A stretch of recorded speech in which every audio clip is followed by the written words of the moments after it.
किसान भाइयों, आजकल मार्केट में कई तरह की अलग अलग कंपनियों के अलग अलग टेक्निकल के फंगिसाइड अवेलेबल हैं। अब हम जिस फंगिसाइड का प्रयोग करते हैं उसके बारे में हमें प्रॉपर नॉलेज होना जरूरी है, क्योंकि हमें अगर उसकी पूरी जानकारी होगी तभी किसी दवाई का अच्छा रिजल्ट हम ले सकते हैं। तो किसान भाइयों, आज इस वीडियो में हम कृषि रसायन कंपनी की फ्लिक सुपर फंगिसाइड के बारे में चर्चा करेंगे और जानेंगे कि फ्लिक सुपर फंगिसाइड में कौन कौन से टेक्निकल होते हैं और कौन सा टेक्निकल किस तरह से काम करता है, और फ्लिप सुपर का स्प्रे करने से कौन कौन से फंगस पर कंट्रोल किया जा सकता है, कौन कौन सी फसलों में फ्लिक सुपर का स्प्रे कर सकते हो, स्प्रे फसलों की कौन सी अवस्था में करना चाहिए और स्प्रे करने के बाद कितने घंटे तक बारिश नहीं होनी चाहिए तथा इसका डोज हमें कितना रखना चाहिए। तो किसान भाई, फ्लिक सुपर की A to Z जानकारी आपको इस वीडियो में उपलब्ध करवाई जाएगी। और यदि आप चैनल पर नए हैं तो चैनल को सब्सक्राइब जरूर कीजिएगा और साथ ही बेल आइकन को प्रेस कर दीजिएगा, ताकि खेती से जुड़ी विश्वसनीय जानकारी आपको सबसे पहले मिल सके। किसान भाइयों, अब अगर फ्लिक सुपर फंगिसाइड के बारे में बात करें तो इस फंगिसाइड में दो टेक्निकल होते हैं। पहला टेक्निकल पायराक्लोस्ट्रोबिन 6.7% और दूसरा टेक्निकल डाइमेथेमर्फ 12% WG फॉर्म में होता है, यानी कि यह दवाई वेटेबल ग्रेन्युअल्स फॉर्म में आती हैं। अब अगर इन टेक्निकल के मोड ऑफ एक्शन के बारे में बात की जाए तो पायराक्लोस्ट्रोबिन वही टेक्निकल है जो BASF की प्राइक्सर फंगिसाइड में आता है और BASF की जेलोरा में भी यही टेक्निकल होता है।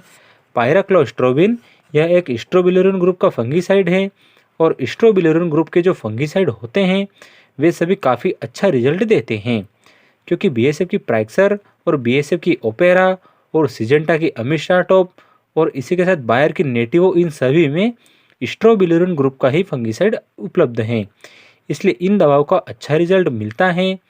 इसके अलावा स्ट्रोबिलुरिन ग्रुप के जितने भी फंगिसाइड होते हैं वह एक फाइटोटोनिक का काम भी करते हैं, इसलिए अगर आप फ्लिक सुपर का स्प्रे करते हो तो आपको फंगिसाइड के साथ साथ टॉनिक का भी रिजल्ट मिलेगा, जिससे पत्तियों में हरापन आएगा और पौधे की ग्रोथ अच्छी होगी।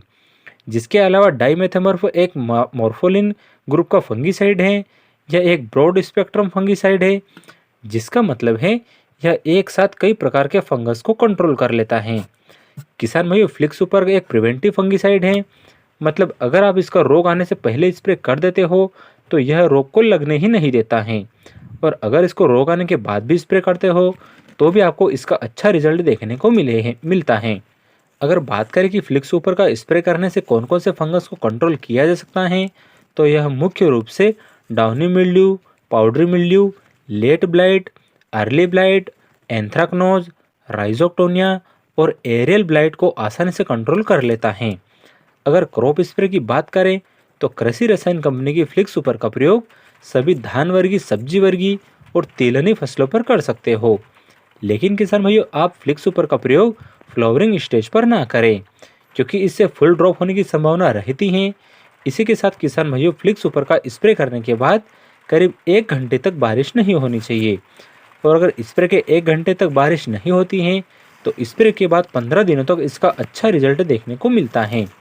वहीं अब बात करते हैं इसके डोज के बारे में, तो किसान भाइयों, कृषि रसायन कंपनी की फ्लिक सुपर का डोज आपको 250 ग्राम प्रति एकड़ रखना चाहिए और 15 से 20 लीटर वाले स्प्रे पंप में 25 से 30 ग्राम डालना चाहिए। तो किसान भाइयों, इस वीडियो में हमने पायरोक्लोस्ट्रोबिन प्लस डाइमेथामर्फ फंगिसाइड के बारे में बात की है। तो इसका मतलब ये नहीं कि आपको सिर्फ इसका ही उपयोग करना है, आप इस टेक्निकल वाली किसी भी कंपनी की दवाई का स्प्रे कर सकते हो। तो किसान भाइयों, क्या आपने कभी अपनी सोयाबीन या अन्य किसी फसल में कृषि रसायन की फ्लिक सुपर का उपयोग किया है?